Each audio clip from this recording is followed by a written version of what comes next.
What if the Crusaders had been backed by modern tanks? After Disco Rudy seized the Byzantine throne, Constantinople was transformed into a decade-long, non-stop festival of revelry in the name of the Lord. However, the neighboring Seljuk Turks weren't exactly fans of the new regime.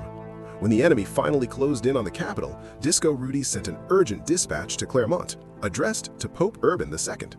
The Pope realized that if Constantinople fell, his local villa would be toast and the legendary disco nights would vanish forever.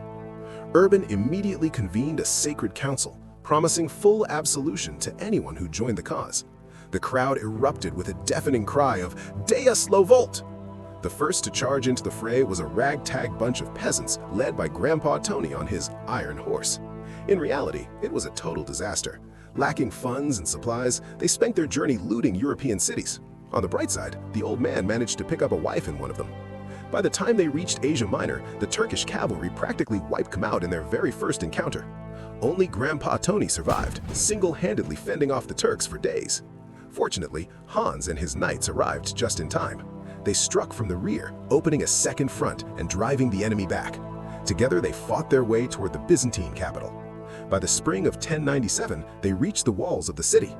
Emperor Disco Rudy was stunned.